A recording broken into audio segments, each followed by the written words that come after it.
తిరుపతి అలిపిరి గరుడ circle వద్ద హిందూ ధార్మిక సంఘాలు నిరసనకు దిగాయి. వైసీపీ హయాంలో తిరుమలలో చేసిన పాపాలు ఒప్పుకోవాలంటూ నినాదాలు చేశాయి. టెంకాయలు కొట్టి క్షమించు దేవుడా అంటూ వేడుకున్నాయి. శ్రీవారి ప్రసాదాన్ని కల్తీ చేసిన హిందూ ద్రోహులను క్షమించకూడదని హెచ్చరించాయి.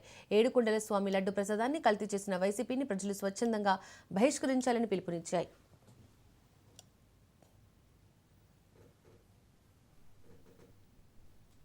ఆ వెంకటేశ్వర స్వామి ఆయన మనసులోకి దూరి ఏం చెప్పించాడంటే కల్తీ జరిగిందని చెప్పించాడు. నేను ఈ ప్రభుత్వాన్ని వేడుకుంటున్నాను ఏమనంటే వైవి సుబ్బారెడ్డి గారికి ఎటువంటి పరిస్థితుల్లో మంచి రక్షణ కల్పించాలి. ఎందుకనంటే మనకు తెలుసు కదా ఎలాంటి పరిస్థితులు గతంలో జరిగాయో. అదేవిధంగా ఈ ప్రభుత్వం తూతూ మంత్రంగా వారికి ఏదో జైల్లో వేయడం 200 రోజులు ఉన్నారు 150 రోజులు ఉన్నారు అనేటువంటిది కాకుండా ఎటువంటి పరిస్థితుల్లో ఒక ఫాస్ట్ ట్రాక్ కోర్టుని ఏర్పాటు చేయాలి. ఒక ఫాస్ట్ ట్రాక్ కోర్టుని ఏర్పాటు చేసి వీరికి ఇమ్మీడియట్గా కఠినంగా శిక్షలు అమలు చేయాలి. కేవలం వాళ్ళు జంతు కొవ్వులు లేనంత మాత్రాన జంతు కొవ్వులు లేవు కాబట్టి నాన్ వెజ్ లేదంటాను. నేను ఒక ఆయన లడ్డూలో నాన్ వెజ్ అని స్వామి మీరు ముఖ్యమంత్రి చేశారు గతంలో. ఏంటి మాటలు?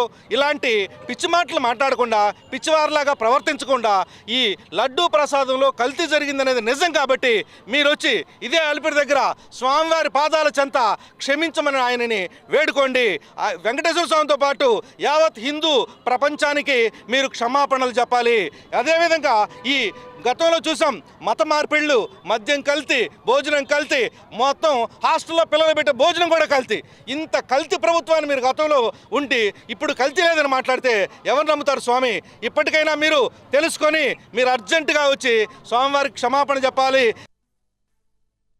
లడ్డు కల్తీ అనేది అపరాధాలలోనే మహా అపరాధము. మరి ఈరోజు మనం చూస్తే కనుక పవిత్రమైనటువంటి స్వామివారి ప్రసాదము మనం ఒక గ్రామం నుంచి ఒక కుటుంబం వారు శ్రీవారి దర్శనానికి రావాలంటే ఇల్లు మొత్తం కూడా శుభ్రం చేసుకొని స్వామివారి దర్శనానికి వస్తారు. అటువంటి తరుణం లోపల సాక్షాత్ యొక్క వెంకటేశ్వర స్వామి వారికి నైవేద్యంగా పెట్టేటటువంటి లడ్డూను కల్తీ చేశారు మీరు. ఇది మహా అపచారము. దీనికి ఏ శిక్ష వేయాలో కూడా ఏ శాస్త్రంలో కూడా కనిపించడం లేదు. మళ్ళీ అందులోనూ మీరు కప్పిపుచ్చుకుంటున్నారు.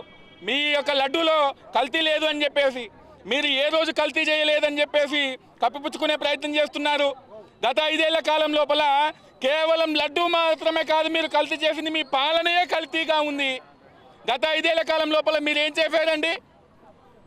దేవాలయాలను నీలమట్టం చేశారు, దేవతా విగ్రహాలను నీలమట్టం చేశారు. ఇవన్నీ ఒక ఎత్తైతే సాక్షాత్తు